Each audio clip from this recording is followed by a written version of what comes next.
अथ श्रीयोगवासिष्ठे निर्वाणप्रकरणस्य उत्तरार्धे अष्टनवतितमः सर्गः। श्रीवसिष्ठ उवाच विवेकिनो विरक्ता ये विश्रान्ता ये परे पदे तेषां तनुत्वमायान्ति लोभमोहादयोरयः न हृष्यन्ति न कुप्यन्ति नाविशन्त्याहरन्ति च उद्विजन्तेऽपि नो लोकाल्लोकान्नोद्वेजयन्ति च न नास्तिक्यान्न चास्तिक्यात् कष्टानुष्ठानवैदिकाः मनोज्ञमधुराचाराः प्रियपेशलवादिनः संगादाह्लादयत्यन्तः शशाङ्ककिरणा इव विवेचितारः कार्याणां निर्णेतारः क्षणादपि अनुद्वेगकराचारा बान्धवा नागरा इव बहिः सर्वसमाचारा अन्तः सर्वार्थशीतलाः शास्त्रार्थरसिकास्तज्या ज्ञातलोकपरावराः हेयोपादेयवेत्तारो यथा प्राप्ताभिपातिनः विरुद्धकार्यविरता रसिका सज्जनस्थितौ अनावरणसौगन्ध्यैः परास्पदसुखाशनैः पूजयन्त्यागतं फुल्ला भृङ्गं पद्मा इवार्थिनम् आवर्जयन्ति जनतां जनतापापहारिणः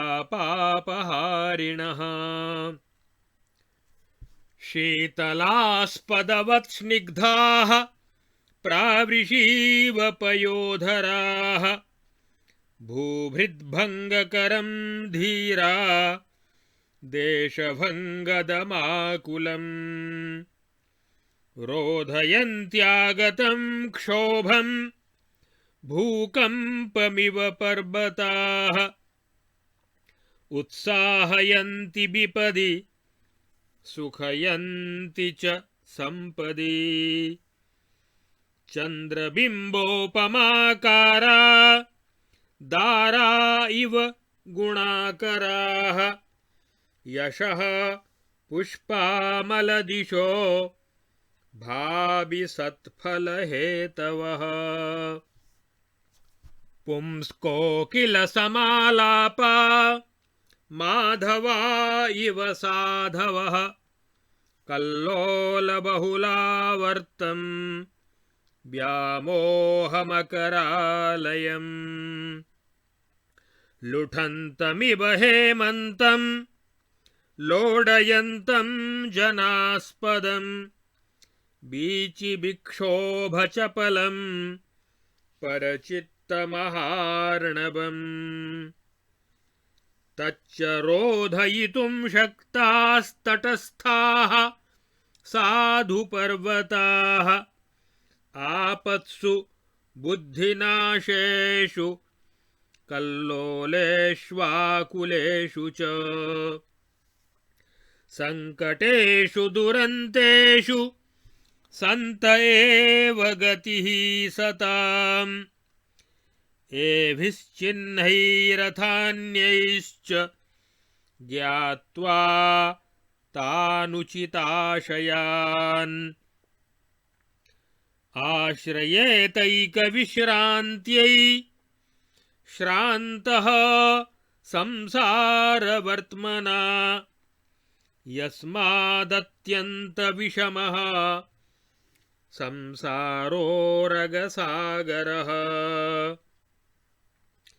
विना सत्संगमन्येन पोतकेन न तीर्यते आस्तां किं मे विचारेण यद्भवेदस्तु तन्मम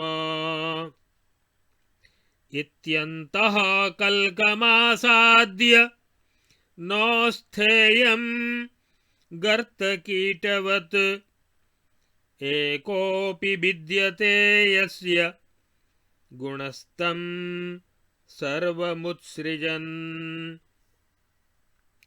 अनादृतान्यतद्दोषं तावन्मात्रं समाश्रयेत् गुणान् दोषांश्च विज्ञातु मावाल्यात् स्वप्रयत्नतः यथा संभव सत्संगशास्त्रैः प्राग्धियमेधयेत् दोषलेशमनादृत्य नित्यं सेवेत सज्जनम् स्थूलदोषं त्वनिर्वाणं शनैः परिहरेत् क्रमात् याति रम्यमरम्यत्वं स्थिरमस्थिरतामपि यथा दृष्टं तथा मन्ये याति साधुरसाधुताम् एष सोऽत्यन्त उत्पातो यः साधुर्याति दुष्टताम् देशकालवशात् पापैर्महोत्पातोऽपि दृश्यते सर्वकर्माणि संत्यज्य कुर्यात् सज्जनसंगमम् एतत् कर्म निराबाधं लोकद्वितयसाधनम् न सज्जनाद्दूरतरः क्वचिद् भवेद् भजेत साधून् विनयक्रियान्वितः स्पृशन्त्ययत्नेन हि तत्समीपगम् विसारिणस्तद्गतपुष्परेणवः इत्यार्षे श्रीवासिष्ठमहारामायणे वाल्मीकीये देवदूतोक्तमोक्षोपायेषु निर्वाणप्रकरणे उत्तरार्धे सज्जनसमागमप्रशंसा नाम 98तमः सर्गः। अब आगे इस योग वासिष्ठ महारामायण के निर्वाण प्रकरण के उत्तरार्ध के 98वें सर्ग में तत्वज्ञानी संतों के शील और स्वभाव का वर्णन तथा सत्संग के महत्व का प्रतिपादन किया गया है। श्री वशिष्ठ जी कहते हैं, हे श्री राम, विवेकी पुरुष संसार से विरक्त होकर परम पद परब्रह्म परमात्मा में विश्राम कर रहे हैं। उनके लोभ मोह आदि शत्रु स्वतः ही नष्ट हो जाते हैं। ऐसे वे तत्वज्ञानी महात्मा न कोई अनुकूल वस्तु पाकर हर्षित होते हैं और न किसी के प्रतिकूल बर्ताव से कुपित ही होते हैं। यो न हृष्यति न द्वेष्टि न शोचति न कांक्षति शुभाशुभ परित्यागी भक्तिमान्यः समे प्रियः। न तो वे कभी आवेश में आते हैं और न आहार का संग्रह करते हैं और न तो वे कभी लोगों से उद्विग्न होते हैं और न स्वयं ही लोगों को उद्वेग में डालते हैं। यस्मान्नोद्विजते लोको लोकान्नोद्विजते च यः हर्षामर्षभयोद्वेगैर्मुक्तो यः स च मे प्रियः। ऐसे वे महापुरुष किसी भी बुरी अथवा अच्छी कामना से हठपूर्वक कष्ट साध्य वैदिक कर्मों के अनुष्ठान में कभी भी प्रवृत्त नहीं होते हैं। उनका आचरण मनोरम और मधुर होता है। ये लोग प्रिय और कोमल वचन बोलते हैं। चंद्रमा की किरणों के समान अपने संग से अंतःकरण में आह्लाद प्रदान करते हैं और कर्तव्यों का विवेचन करते और क्षण भर में ही विवाद का निर्णय कर देते हैं।